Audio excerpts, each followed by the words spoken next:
ইদা জা আজালুহুম, মৃত্যুর ওই নির্ধারিত সময় যখন তার এসে যাবে, লা ইস্তাখিরুনা সাআতাও ওয়া লা ইস্তাকদিমুন, মৃত্যুর ওই মুহূর্ত থেকে এক মুহূর্ত পিছিয়েও যাবে না, আগেও আসবে না। যথাযথ সময়ে মৃত্যু হবে, এক মুহূর্ত আগেও হবে না।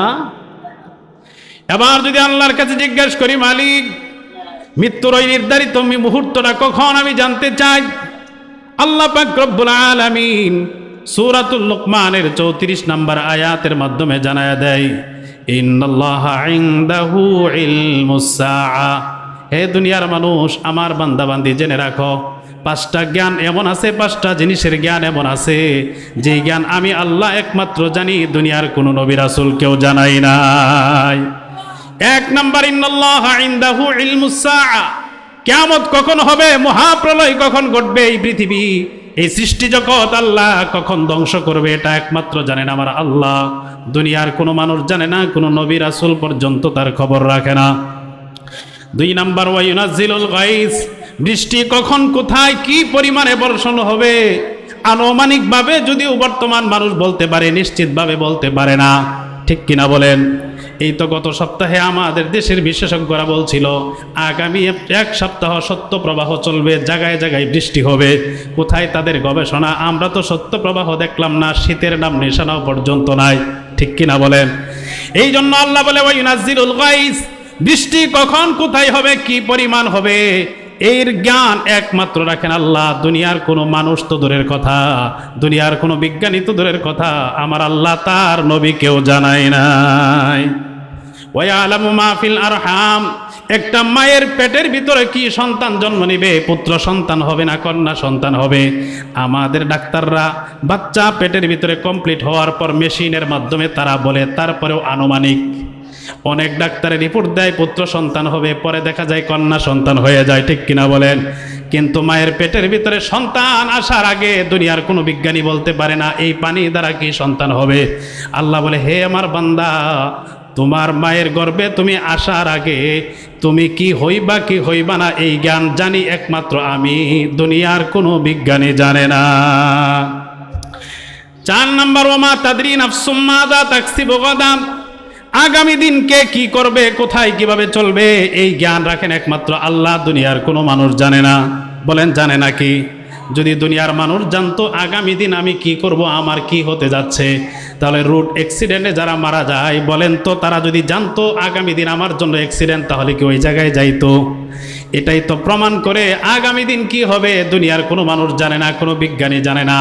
আল্লাহ বলেন, এই জ্ঞান একমাত্র জানি আমি আল্লাহ। 5 নম্বর, ওয়া মা তাদরি নাফসুম বিআইয়্যার দিন তামুত, কোন মানুষের মৃত্যু কোথায় হবে, কার মরণ কোন জায়গায় ঘটবে, এই জ্ঞান একমাত্র রাখেন আল্লাহ, দুনিয়ার কোনো নবী রাসূলও জানে না। তো 5টা জিনিসের জ্ঞান একমাত্র আল্লাহ জানে, দুনিয়ার কোনো মানুষ তো দূরের কথা, দুনিয়ার কোনো সাধারণ না, নবী রাসূল পর্যন্ত জানে। তন্মধ্যে একটা হলো আমার মরণ কোথায় কখন হবে, এটা জানেন কে? একমাত্র আল্লাহ। মৃত্যুর ব্যাপারে সর্বশেষ যেই মেসেজটা আমার আল্লাহ দিয়েছেন, সূরাতুল জুমার 8 নম্বর আয়াতে আল্লাহ রাব্বুল ইজ্জত ওয়াল জালাল বলেন, কুল ইন্নাল মাউতাল্লাযী তাফিররুনা মিনহু ফাইন্নাহু মুলাকীকুম সুম্মা তুরাদ্দুনা ইলা আলিমিল গায়বি ওয়াশ শাহাদা ফায়ুনাব্বিউকুম বিমা কুনতুম তা'মালুন। আল্লাহ পাক বলেন, হে নবী, আপনি আপনার উম্মতদেরকে জানায় দেন, ইন্নাল মাউতাল্লাযী তাফিররুনা মিনহু, হে আমার উম্মত, হে দুনিয়ার মানুষ, যেই মরণ থেকে বাঁচার জন্য তোমরা পলায়ন করো, ভাগতে চাও, ফাইন্নাহু মুলাকীকুম, ওই মরণ অবশ্যই অবশ্যই তোমার সাথে সাক্ষাৎ করবে, মালাকুল মউত তোমাকে গ্রেফতার করবে নিশ্চিত। সুম্মা তুরাদ্দুনা ইলা আলিমিল গায়বি ওয়াশ শাহাদা, মরণের পর তোমাকে দৃশ্য অদৃশ্যের মহাজ্ঞানী আল্লাহ রাব্বুল ইজ্জত ওয়াল জালালের কাছে ফিরিয়ে নেওয়া হবে। ফায়ুনাব্বিউকুম বিমা কুনতুম তা'মালুন, দুনিয়ার জীবনে তুমি ভালো মন্দ যা করেছ সব কিছুর ফলাফল সেদিন তিনি তোমাকে দেখায় দিবেন। তাহলে এতক্ষণে আলোচনা থেকে আমরা এতটুকু বুঝতে পারলাম যে আমাদের মরণ নিশ্চিত, মরণ নির্ধারিত সময় হবে, নির্ধারিত সময়ের আগেও হবে না, পরেও হবে না, শত চেষ্টা করেও আমি মরণ থেকে পলায়ন করে বাঁচতে পারবো। মরণ যখন হবেই, তাহলে আমার মরণটা কেমন হবে, কিভাবে হবে, সে জিনিসটাও জানা দরকার আছে না নাই? আমরা যদি জানতে পারি যে আমার মরণটা কিভাবে হবে, তাহলে তো আমার জন্য সেই মরণের প্রস্তুতি নেওয়াটাও সহজ হয়ে যাবে, ঠিক কিনা বলেন? হাদিসের মাধ্যমে আমরা জানতে পারি, রাসূল আমাদেরকে জানিয়েছেন মানুষের মরণ দুই রকমে হয়। কয় রকম? একটা হলো ইমানদার জান্নাতি মানুষের মরণ, আরেকটা হলো বেঈমান জাহান্নামী মানুষের মরণ। মুসনাদে আহমদ এক হাদিসের কিতাব, এই কিতাবের 17,807 নম্বর হাদিসের বর্ণনা। হাদিসটা অনেক লম্বা, এই একটা হাদিস বললেই মনে হয় যে আমার সময় কি শেষই হয়ে যায় কিনা। পুরা হাদিস হুবহু বলতে গেলে অনেক সময় লাগবে, একটু শর্ট করার চেষ্টা করব। এই হাদিসের মাধ্যমে নবী করিম সাল্লাল্লাহু আলাইহি ওয়াসাল্লাম আমাদেরকে জানিয়েছেন, দুনিয়াতে যত মানুষের মরণ দুই রকম হয়। একটা হলো জান্নাতি মানুষের মরণ, আর একটা হলো জাহান্নামী মানুষের। হাদিসের বর্ণনাকারী সাহাবী আবু যর গিফারি রাদিয়াল্লাহু তাআলা আনহু তিনি বলেন, আন আবি যর গিফারি রাদিয়াল্লাহু তাআলা আনহু قال خرجنا مع رسول الله صلى الله عليه وسلم في جنازة رجل من الأنصار। নবীজির সাহাবী আবু যর গিফারি রাদিয়াল্লাহু তাআলা আনহু বলেন, আমরা একদিন আল্লাহর নবীর সঙ্গে একটা জানাজার উদ্দেশ্যে বের হইলাম। আনসারী এক সাহাবীর মৃত্যুতে আমরা তার জানাজার জন্য বের হইলাম। আমরা নবীর সঙ্গে হাঁটতে হাঁটতে হাত্তান তাহাইনা ইলাল কবরি, আমরা কবরস্থান পর্যন্ত পৌঁছে গেলাম। নবীজির সঙ্গে চলতে চলতে হাঁটতে হাঁটতে আমরা গুরুস্থানে কবরস্থানে চলে গেলাম। ওয়ালাম্মা ইউলহাদ, যাওয়ার পরে দেখলাম তখন পর্যন্ত কবর খনন করা হয় নাই, কবর এখনো প্রস্তুত করা হয় নাই, লাশ আসে নাই। এই অবস্থায় আমরা কবরস্থানে যাওয়ার পর ফাজালাসা রাসূলুল্লাহ সাল্লাল্লাহু আলাইহি ওয়াসাল্লাম, কবরস্থানে পৌঁছার পর আল্লাহর নবী মাটিতেই বসে গেলেন। ওয়াজালাসনা হাওলা, আমরাও নবীর সামনে সুন্দরভাবে বসে গেলাম। এই যে আমি এখানে বৈশা কথা বলছি, আপনারা সামনে যেমন সুন্দরভাবে নীরবভাবে বসে গেছেন, আবু যর গিফারি বলেন আল্লাহর নবী মাটিতে বসে গেলেন, আমরাও নবীর সামনে একবার পিনপতং নীরবতা বজায় রেখে আমরা বসে গেলাম। আবু যর গিফারি বলে, আল্লাহর নবীর সামনে আমরা যখন বসলাম আমাদের অবস্থাটা কেমন ছিল জানোনি? কান্না আলা রুউসিনাত তায়র, আমরা এমনভাবে বসলাম যেন আমাদের মাথার উপর একটা পাখি বসে আছে। মাথার উপর পাখি বসে থাকার অর্থ কি? আপনি যদি খোলা মাঠে বসেন, একটা পাখি উড়ে এসে যদি আপনার মাথার উপর বসে, আপনি যদি চান পাখিটা বসে থাকুক, উড়ে না যাক, তাহলে আপনি কি লাফালাফি করবেন? ছটপট করবেন? সামান্য কি নড়াচড়া করা যাবে? একটু যদি নাড়া দেন তাহলে পাখি আর বসে থাকবে না, উঠে চলে যাবে, ঠিক কিনা বলেন? পাখি যদি বসায় রাখতে চান তাহলে একবারে পাথরের মতো জমে বসে থাকতে হবে। আবু যর গিফারি সাহাবী এটাই বোঝাইতে চান, নবী যখন বসলেন হাদিস বলবেন, আমরা নবীর হাদিস শোনার জন্য যখন বসলাম আমরা একদম পাথরের মতো জমে বসলাম, সামান্য নড়াচড়া করি না, গাড় এদিক সেদিক ঘোরাই না। এটা হাদিস শোনার আদব। এটা কি বলেন? তো নবী তো আমাদের মাঝে নাই, কিন্তু নবীর হাদিসগুলো তো রয়ে গেছে। সেই হাদিসগুলোই তো আমি গুনাহগার এখানে বলবো, আর আপনারা তো সাহাবীদের মতো এভাবে বৈশা বৈশা শুনবেন। তাহলে আমাদেরও হাদিস শোনার সে আদবটা রক্ষা করা দরকার আছে না নাই?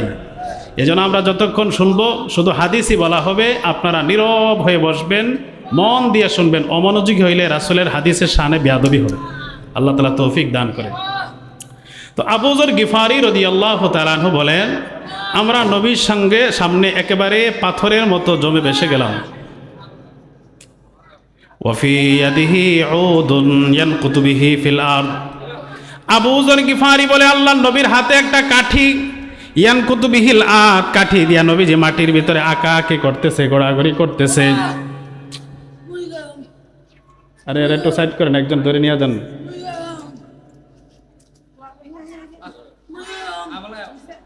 আরে নিয়ে যান। আবু যর গিফারি রাদিয়াল্লাহু তাআলা আনহু বলেন, আল্লাহর নবীর হাতের ভিতরে একটা কাঠি, নবী যে ওই কাঠি দিয়া মাটির ভিতরে আঁকাআঁকি করতেছেন। ফারাফা রাসাহু, কিছুক্ষণ পর আল্লাহর নবী মাথাটা উপরের দিকে উঠাইলেন।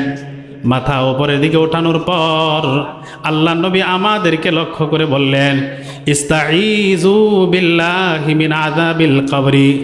নবীজি বলেন, হে সাহাবীরা, আল্লাহর কাছে কবরের আযাব থেকে পানা চাও, কবরের আযাব থেকে আমার আল্লাহর কাছে মুক্তি চাও, পানা চাও। মাররাতাইন আও সালাসা, এই কথাটা আল্লাহ নবী 2 বার অথবা 3 বার বললেন। 2-3 বার আল্লাহ নবী বললেন কবরের আযাব থেকে আল্লাহর কাছে মুক্তি চাও, পানা চাও। এই কথা বলার পর এবার আল্লাহ নবী দুনিয়ার মানুষের মৃত্যুর ধরনটা উপস্থাপন করলেন। একজন বেঈমানের মরণ কেমন হয়, একজন ইমানদারের মরণ কেমন হয়, আল্লাহ নবী সাহাবীদের সামনে তুলে ধরলেন।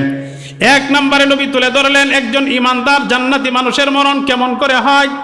আল্লাহ নবী সাহাবীদের সামনে বললেন, হে সাহাবীরা শোনো, ইন্নাল আবদাল মুমিনা ইযা কানা ফি ইনকিতাই মিনাদ দুনিয়া ওয়া ইকবালি মিনাল আখিরাহ। নবীজি বলেন একজন জান্নাতি মানুষ, একজন ইমানদারের দুনিয়ার জীবন শেষ হইয়া যখন পরকালের যাত্রা শুরু হয়ে যায়, পরকালের যাত্রা যখন শুরু হয়ে যায়,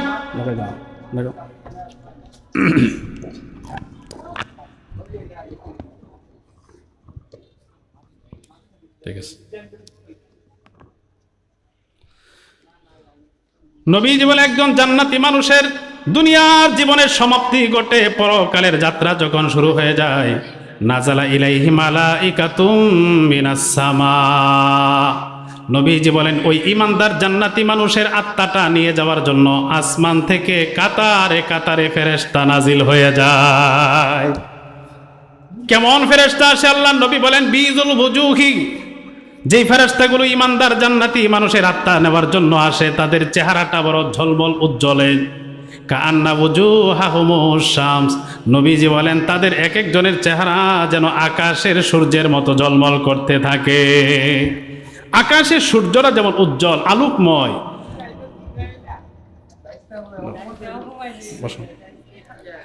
আকাশের সূর্যরা যেমন উজ্জ্বল আলোকময়, নবীজি বলেন ইমানদারের আত্মা নেওয়ার জন্য যে ফেরেশতারা আসে ওই ফেরেশতাদের এক একজনের চেহারা এরকম নূরে ঝলমল করতে থাকে।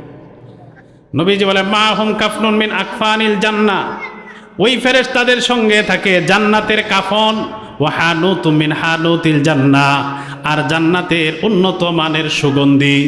জান্নাতি কাফন আর সুগন্ধি নিয়ে ইমানদারের আত্মা নেওয়ার জন্য ফেরেশতারা আসে। আসার পর ফায়াজলিসুনাহু মাদ্দা মিনহু মাদ্দাল বাসার, এই ইমানদার ব্যক্তির দৃষ্টি যত দূর পর্যন্ত যায় তত দূর পর্যন্ত ওই জান্নাতের রহমতের ফেরেশতারা সারিবদ্ধভাবে বসে যায়। ইমানদারের আত্মাটাকে স্বাগত জানিয়ে নেওয়ার জন্য ইমানদারের দৃষ্টি যত দূর পর্যন্ত যায় ফেরেশতারা জান্নাতের কাফন আর সুগন্ধি আতর নিয়ে কাতার করে বসে যায়। সুম্মা ইয়াতিহি মালাকুল মাউত, এরপরে মৃত্যুর ফেরেশতা ওই ইমানদারের মাথার কাছে চলে আসে। হাত্তা ইয়াজলিসা ইনদা রাসিহি, ইমানদারের মাথার পাশে বসা যায়। মাথার পাশে বসার পর এবার মালাকুল মউত মৃত্যুর ফেরেশতা ইমানদারের আত্মাটাকে লক্ষ্য করে বলতে থাকে, আইয়াতুহান নাফসুত তাইয়্যিবা, হে পবিত্র আত্মা, উখরুজি, বের হয়ে আসো, ইলা মাগফিরাতিম মিনাল্লাহি ওয়া রিদওয়ান, আল্লাহ তাআলার ক্ষমা এবং সন্তুষ্টির জন্য বের হয়ে আসো।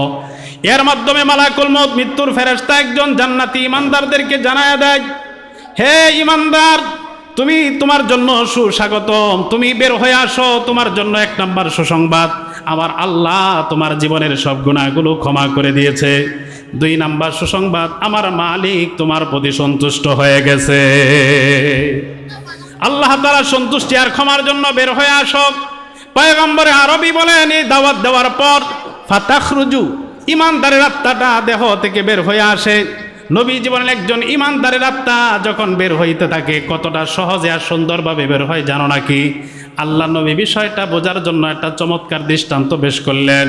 আল্লাহ নবী বলেন তাসিলু কামা তাসিলুল কাতরাতু মিন ফিস সিকাই। নবীজি বলেন এই যে একটা পাত্র, গ্লাস বা জগ, নবীজি বলেন এর ভিতরে যে পানি, এই গ্লাসটা উপর করে দিলে পানিটা যেমন সহজে নিচে পড়ে যাবে, পানিটা কোথাও বাঁচবে না, কোথাও আটকা পড়বে না, সুন্দরভাবে নিচের দিকে পড়ে যাবে। আল্লাহ নবী বলেন মালাকুল মউত যখন ইমানদারের আত্মাটাকে বের হওয়ার জন্য দাওয়াত দেয়, ইমানদারের আত্মাটা তার দেহ থেকে এমনভাবে সহজে বের হয়ে যায়, কোথাও সামান্য বাধাগ্রস্ত হয় না, কোনো কষ্ট অনুভব করতে পারে না। ইমানদার আত্মারা যখন বের হয় তখন এতটা সহজে সুন্দরভাবে বের হয়ে যায়, ইমানদার টেরও পায় না, কষ্টের লেশ পরিমাণও সে বুঝতে পারে না। আত্মাটা বের হওয়ার পর আখাযাহা বিয়াদিহি, মালাকুল মউত ওই আত্মাটা নিজের হাত দ্বারা ধরে, হাত দ্বারা ধরার পর লাম ইয়াদাউহা ফি ইয়াদিহি তরফাতা আইন, মালাকুল মউত আত্মাটা হাতে নিয়ে এক মুহূর্তের জন্য সে রাখতে পারে না। ইয়াখুযুনাহা, জান্নাতি কাফন নিয়ে আসা সারিবদ্ধ ফেরেশতারা ওই আত্মাটাকে নিয়ে যায়। ফায়াজালুহা ফি যালিকাল হানুতি ওয়া ফি যালিকাল কাফনি, নবীজি বলেন ইমানদার জান্নাতীর আত্মাটা নিয়ে রহমতের ফেরেশতারা জান্নাতের সুঘ্রাণ লাগাইয়া জান্নাতের কাফনের ভিতরে পেঁচায়া নেয়। জান্নাতি সুঘ্রাণ আর কাফন পেঁচানোর পর ফাতাখরুজু মিনহু কাআতিয়াবির রিহি নাফখাতি মিসকিন উজিদাত আলা ওয়াজহিল আরদ, নবীজি বলেন দুনিয়ার ভিতরে যত উন্নত মানের পারফিউম, যত উন্নত মানের সুগন্ধি পাওয়া যায়, তার চাইতেও অসংখ্য অগণিত গুণে অধিক পরিমাণ সুঘ্রাণ ওই জান্নাতি কাফন থেকে ইমানদারের আত্মা থেকে বের হতে শুরু করে। দুনিয়ার সব মাখলুকরা অনুভব করে, বুঝতে পারে, কেবলমাত্র দুইটা জাতি বুঝতে পারে না। পরকালের বিষয়গুলো দুনিয়ার জীবনে আল্লাহ তাআলা যা ঘটান মানুষ আর জিন শুধু বুঝতে পারে না, এছাড়া যত মাখলুক আল্লাহ দুনিয়াতে বানাইছে সব মাখলুক বুঝতে পারে। নবীজি বলেন আত্মাটাকে যখন জান্নাতি কাফনের ভিতরে পেঁচায়, ওই আত্মা থেকে যে সুঘ্রাণ ছড়ায় এটা মানুষ জিন ছাড়া সব মাখলুকরাও বুঝতে পারে। এই কাফনে পেঁচানোর পর ফায়াসাদুনা বিহা ইলাস সামা, আত্মাটা নিয়ে আসমানের দিকে রওনা করে দেয়। আসমানে যাওয়ার পথে লা ইয়ামুরুনা আলা মালাইম মিনাল মালাইকাতি ইল্লা ক্বালু মা হাদার রূহুত তাইয়্যিব, এই ফেরেশতারা আত্মাটা নিয়ে আসমানের দিকে যাওয়ার পথে যত ফেরেশতাদের দলের পাশ দিয়া যায় সব ফেরেশতারা কেবল জিজ্ঞাসা করে মা হাদার রূহুত তাইয়্যিব, এই পবিত্র আত্মাটা কার, তোমরা কোথা থেকে নিয়ে আসছো? এক বর্ণনায় আছে আত্মা বহনকারী ফেরেশতারা জিজ্ঞাসা করে এটা যে পবিত্র আত্মা তোমরা কেমন করে বুঝলা? ওই রাস্তার ফেরেশতারা তখন জবাব দেয় তোমরা যখন এই আত্মাটাকে জমিন থেকে আসমানের উদ্দেশ্যে নিয়ে রওনা করছিলা, এর থেকে এমন একটা সুঘ্রাণ বের হয়েছে যেই সুঘ্রাণে 7 আসমান পর্যন্ত মোহিত হয়ে গেছে। নবীজি বলেন আত্মাটাকে নিয়ে যখন রওনা করে ফেরেশতারা জিজ্ঞাসা করে এটা কার আত্মা? আত্মা বহনকারী ফেরেশতারা তখন পরিচয় দেয় ফুলান ইবনে ফুলান, জমিনের অমুকের ছেলে অমুকের আত্মা, বি আহসানি আসমা ইহিল্লাতি কানু ইউসাম্মুনাহু ফিদ দুনিয়া, দুনিয়াতে এই ইমানদারের যে সুন্দর নাম ছিল ওই নাম দিয়া সেদিন ফেরেশতাদের কাছে পরিচয় দিয়া দেয়। এবার আত্মাটা নিয়ে যাইতে যাইতে হাত্তা ইয়ান্তাহু ইলা সামাইদ দুনিয়া, প্রথম আসমানের গেট পর্যন্ত পৌঁছায়। প্রথম আসমানের গেটে যাওয়ার পর ইস্তাফতিহুনা লাহু, প্রথম আসমানের গেটে ফেরেশতারা করানারে গেট খোলার জন্য ফায়ুফতাহু লাহুম, এই জান্নাতি ইমানদারের আত্মার সম্মানার্থে আসমানের গেট খুলে দেওয়া হয়। দেওয়ার পর এই আত্মাটাকে যখন প্রথম আসমানের ছাদে উঠায় ফায়ুশাইয়ুহু মিন কুল্লি সামাইন মুকাররাবুহা ইলা সামাইল্লাতি তালিহা, প্রত্যেকটা আসমানের আল্লাহর নৈকট্যপ্রাপ্ত ফেরেশতারা ইমানদারের আত্মাটাকে স্বাগত জানিয়া পরবর্তী আসমান পর্যন্ত পৌঁছায়া দেয়। প্রথম আসমানের ফেরেশতারা ইমানদারের আত্মাটাকে দ্বিতীয় আসমান পর্যন্ত স্বাগত জানায়, দ্বিতীয় আসমানের ফেরেশতারা তৃতীয় আসমান, তৃতীয় আসমানের ফেরেশতারা চতুর্থ আসমান, চতুর্থ আসমানের ফেরেশতারা পঞ্চম আসমান, পঞ্চম আকাশের ফেরেশতারা ষষ্ঠ আকাশ, ষষ্ঠ আকাশের ফেরেশতারা সপ্তম আকাশ পর্যন্ত স্বাগত জানায়া পৌঁছায়া দেয়। সপ্তম আকাশের উপরে যাওয়ার পর ফায়াকুলুল্লাহু আযজা ওয়া জাল্লা, আল্লাহ রাব্বুল আলামিন ফেরেশতাদেরকে ডাক দিয়া বলে এ আমার রহমতের ফেরেশতারা, আমার এই বন্ধুর আত্মাটাকে নিয়ে আর কষ্ট নেওয়া দরকার নাই। উক্তুবু কিতাব আবদি ফি ইল্লিয়িন, আমার এই বান্দার নামটা জান্নাতীদের তালিকা ইল্লিনের মধ্যে লিখে দাও। ইমানদারের আত্মার নামটা জান্নাতীদের তালিকাভুক্ত হয়ে যায়। হওয়ার পর আল্লাহ পাক বলেন আইদুহু ফিল আরদ, এবার আমার বান্দার আত্মাটাকে জমিনে তার দেহের ভিতরে ফিরিয়ে দাও। নবীজি বলেন এতক্ষণে জমিনের মানুষ তার লাশটাকে গোসল করাইয়া জানাজা পইরা কবরের ভিতরে কাফন করে যখন পৌঁছায়া দেয়, কবরে রাখার পর ওই ফেরেশতারা আত্মাটা আবার ওই দেহের ভিতরে আইনা ঢুকায়া দেয়। দেওয়ার পর ইয়াতিহি মালাকান, তার কাছে 2 জন ফেরেশতা চলে আসে। ফায়াজলিসানিহি, ওই ফেরেশতারা আইসা ইমানদারের লাশটাকে উঠাইয়া বসায়। বসানোর পর আবার ফেরেশতারা প্রশ্ন শুরু করেন মার রব্বুকা, হে আল্লাহর বান্দা বল তোর রবকে। ইমানদার স্পষ্ট ভাষায় জবাব দিয়ে দেয় রব্বি আল্লাহ, আমাদের রবকে। আওয়াজ করে বলেন আমাদের রবকে। ওগো আল্লাহ, কবরের ভিতরে আপনার ফেরেশতারা যদি জিজ্ঞেস করবে, সেদিনও আমাদের মুখ থেকে বের করে দিয়েন রব্বি আল্লাহ। ইমানদার জবাব দিয়ে দেয়, আমার রব হলেন আল্লাহ। এবার ফেরেশতা জিজ্ঞেস করো, মা দিনুকা, হে আল্লাহর বান্দা বলো তোমার দিন কি, তোমার ধর্ম কি? ইমানদার জবাব দিয়ে দেয়, দিন ইয়াল ইসলাম, আমার দিন, আমার ধর্মের নাম হলো ইসলাম। এবার ফেরেশতারা জিজ্ঞেস করো, মান হাদার রাজুলুল্লাযী বুইসা ফীকুম, তোমাদের মধ্যে পৃথিবীতে একজন ব্যক্তিকে আল্লাহর পক্ষ থেকে পাঠানো হয়েছিল, সে কে বলো তো?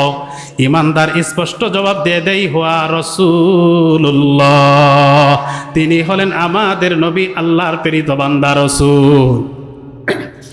এই তিনটা প্রশ্নের জবাব দেওয়ার পর এবার ফেরেশতারা তাকে জিজ্ঞেস করে, মা ইলমুকা, হে আল্লাহর বান্দা, এই তিনটা প্রশ্নের জবাব তুমি কেমন করে জানতে পারলা, কেমন করে শিখলা? এবার ইমানদার জবাব দেয়, কারাতু কিতাবাল্লাহ, দুনিয়াতে আল্লাহর কোরআন পড়েছিলাম, আমানতু বিহি ওয়া সাদ্দাকতু, আল্লাহর কোরআনের প্রতি ঈমান এনেছি, কোরআনকে বিশ্বাস করেছি, সত্যায়ন করেছি। দুনিয়াতে কোরআন পড়ছিলাম, কোরআন বিশ্বাস করছি, এই জন্য কোরআন থেকে আমি এই তিন প্রশ্নের জবাব জানতে পারছি। তাহলে কি বুঝলেন? কবরে তিন প্রশ্নের জবাব দিতে হইলে কোরআন পড়া দরকার আছে না নাই? কোরআনের সাথে যদি সম্পর্ক না থাকলে তাহলে আল্লাহর বান্দা আপনি কবরের ভিতরে আটকা পড়ে যাবেন, জবাব দিতে পারবেন না। ইমানদার জবাব দেয়, কারাতু কিতাবাল্লাহ, আল্লাহর কিতাব জমিনের ভিতরে পড়ছিলাম, আমানতু বিহি, এটা আল্লাহর কিতাব বিশ্বাস করছিলাম, ওয়া সাদ্দাকতু, সত্যায়ন করেছিলাম, মানছিলাম। এই জন্য এই তিনটা প্রশ্ন আমার জন্য সহজ হয়ে গেছে, আজকে জবাব দিয়ে দিলাম। এতটুকু কথোপকথন হওয়ার পর ইউনাদি মুনাদিম মিনাস সামা, আসমান থেকে একজন ঘোষণাকারী ঘোষণা দিবে, অর্থাৎ আমার আল্লাহ রাব্বুল আলামিন ফেরেশতাদেরকে ডাক দিয়া বলবেন, হে আমার ফেরেশতারা, সদাকা আব্দি, আমার বান্দা যা বলছে সত্য বলছে, মিথ্যা বলে নাই। অতএব আমার বান্দা পরীক্ষাতে পাশ করছে, তাকে আর বিরক্ত করা দরকার নাই। আফরিশুহু মিনাল জান্নাহ, আমার বান্দার কবরের ভিতরে জান্নাতের বিছানা বিছায়া দাও। ওয়া আলবিসুহু মিনাল জান্নাহ, আমার বান্দার গায়ের ভিতরে জান্নাতের পোশাক লাগায়া দাও। ওয়াফতাহুহু লাহু বাবান ইলাল জান্নাহ, আমার বান্দার কবর থেকে জান্নাত পর্যন্ত একটা গেট খুলে দাও। আল্লাহ নবী বলেন, জান্নাত থেকে বান্দার কবর পর্যন্ত যখন একটা গেট খুলে দেওয়া হবে, ফায়াতিহা মিন রাউহিহা ওয়া তিবিহা, জান্নাতের সুঘ্রাণ আর সুবাতাস সরাসরি বান্দার কবর পর্যন্ত আসতে শুরু করে দিবে। নবী জীবন ইফসাহু কবরুহু মাদ্দা বাসারিহি, এ বান্দার দৃষ্টি যতদূর পর্যন্ত যায় ততদূর পর্যন্ত তার কবরটাকে প্রশস্ত করে দেওয়া হয়। কবরটা বিশাল প্রশস্ত হয়ে যায়, সংকীর্ণ থাকে না, সদিচ্ছা আরাম এসে সেখানে থাকতে থাকে। এতক্ষণের সংক্ষিপ্ত বিবরণের মাধ্যমে একজন ইমানদার মানুষের মৃত্যু কত সুন্দরভাবে হয়, সহজভাবে হয়, কিছুটা হলেও আমাদের বুঝে আসছে কিনা বলেন? আমার কথা কি বুঝতেছেন আপনারা? বুঝতে কষ্ট হচ্ছে? আমি কিন্তু এই এলাকার মানুষ, আমার বাসা যদি না বোঝেন আর বুঝবেন কারটা। আমি এই ধারা ইউনিয়নের মানুষ, আমার বাড়ি চাঁদছিরি। এই জন্য যদি পোস্টারে নাম দেখছেন অনেক দূরের ঠিকানা, কিন্তু আমি দূরের মানুষ না, কাছের মানুষ, আমার বাসা না বুঝে যাবেন কোথায়? তো ইমানদারের মৃত্যু সম্পর্কে মোটামুটি কিছুটা জানলাম। এরপর একজন বেঈমান, নাফরমান, বেনামাজি মানুষের মৃত্যুটা কেমন হয় এ সম্পর্কে কয়েকটা কথা বলি।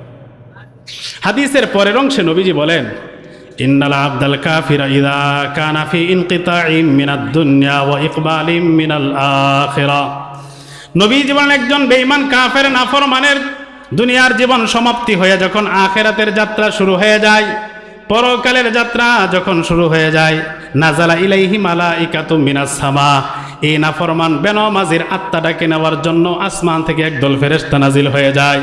তবে এই ফেরেশতাদের অবস্থাটা একটু ব্যতিক্রম। নবীজি বলেন, সুদুল বুজু, এদের চেহারাগুলো একদম কুচকুচে কালো, দেখতে বিশ্রী এবং ভয়ঙ্কর ভয়ঙ্কর মনে হয়। নবীজি বলেন, মাহুমুল মাসুহ, ওই ফেরেশতাদের সাথে থাকে মাসুহ। মাসুহ শব্দের অর্থ হলো সালার বস্তা, চট। কি থাকে বলেন? ইমানদারের আত্মা নেওয়ার জন্য আসছিল জান্নাতের উন্নত কাফন নিয়া, আর নাফরমানের আত্মাটা নেওয়ার জন্য ফেরেশতারা আসছে বিশ্রী চেহারার, কুচকুচে কালো, দেখতে ভয়ঙ্কর। এই ফেরেশতারা তার আত্মা নিতে আসছে সালার চট নিয়া। কি নিয়া বলেন? তার জন্য কোনো সুগন্ধি নাই, উন্নত পোশাক নাই, সালার চট। ওই সালার চট নিয়া ফায়াজলিসুনা মিনহু মাদ্দাল বাসারি, নাফরমানের দৃষ্টি যেখানে যায় শেষ হয়, এত দূরে যায় ফেরেশতাগুলা বসে থাকে। সুম্মা ইয়াতিহি মালাকুল মউত, এরপরে মৃত্যুর ফেরেশতা মালাকুল মউত ওই নাফরমানের কাছে উপস্থিত হয়ে যায়। হাত্তা ইয়াজলিসু ইনদা রাসিহি, নাফরমানের মাথার কাছে যায় মালাকুল মৃত্যুর ফেরেশতা বসে যায়। বসার পর এবার মৃত্যুর ফেরেশতা ডাকতে থাকে, আইয়াতুহান নাফসুল খাবিসা, হে নোংরা ও পবিত্র আত্মা, উখরুজি ইলা সাখাতিম মিনাল্লাহ, আয় বের হয়ে আয়, ইলা সাখাতিম মিনাল্লাহ, আসমানের মালিক তোর প্রতি ক্ষুব্ধ হয়ে আছে, রাগান্বিত হয়ে আছে, মালিক তোর প্রতি অসন্তুষ্ট, তুই বের হয়ে আস। সিগনাল, মালিক অসন্তুষ্ট মানে তোর খবর আছে, বের হয়ে আয়। নবীজি বলেন এই কথা বলার পর নাফরমানের আত্মা বুঝে ফেলে আমার সামনের ঘাটিগুলো ভালো হবে না, এই জন্য নাফরমানের আত্মা সহজে বের হয় না। তাফরুকু ফি জাসাদিহি, দেহের ভিতরে ছটপট ছটপট করতে থাকে, কখনো হাতের ভিতরে ঢুকে, কখনো ওই হাতের ভিতরে ঢুকে, কখনো পায়ের ভিতরে চলে যায়, কখনো পিঠে চলে যায়, কখনো পেটে চলে যায়, কখনো মাথায় চিপাই চাপাই লুকানোর জন্য শত চেষ্টা করে। কিন্তু মালাকুল মউত যখন তাকে নেওয়ার জন্য আসে, আপনারা বলেন তো আত্মা কি পালিয়ে বাঁচতে পারবে? না, বাঁচতে পারবে না, কোনো সুযোগ নাই। আল্লাহ নবী বলেন ফায়ুনতাজাউহা কামা ইনতাজাউ সাফুদু মিনাস সুফিল মাবলুল, নবীজি ওই নাফরমানের আত্মাটা দেহ থেকে কেমন করে বের হয় বোঝার জন্য একটা চমৎকার দৃষ্টান্ত দিয়েছেন। আল্লাহ নবী বলেন একটা বস্তার ভিতরে যদি তুলা বা রুই রাখা হয়, তুলা চিনেন তো আপনারা, তুলা যদি একটা বস্তার ভিতরে রাখা হয়, একটা বস্তার ভিতরে তুলা রাখা একটা রড যদি ওই বস্তার ভিতরে ঢুকায় দেওয়া হয়, রডগুলা সাধারণত কাটা কাটা বাঁকা বাঁকা থাকে কিনা, ওই রডটা যদি তোলার ভিতরে ঢুকায় দিয়া ওই বস্তার ভিতরে তোলার ভিতরে যদি পানি ঢেলে দেওয়া হয়, এবার বলেন তো তোলাগুলো রডের ভিতরে কামড় দিয়া ধরবে কিনা? এবার যদি আপনি রডটা বের করতে যান, কি সহজে বের হবে? নবীজি বলেন একটা বস্তার তোলার ভিতরে একটা রুই একটা রড ঢুকাইয়া পানি ঢেলে দিলে যেমন রডের ভিতরে লোহার ভিতরে তোলাগুলো কামড় দিয়া ধরে, টান দিলে সহজে বের হয়ে আসে না, ওই রডটা যদি ওখান থেকে বের করতে হয় তাহলে তোলাগুলো ছিঁড়ে ছিঁড়ে ছিঁড়ে ছিঁড়ে বের করতে হয়, ঠিক কিনা বলেন?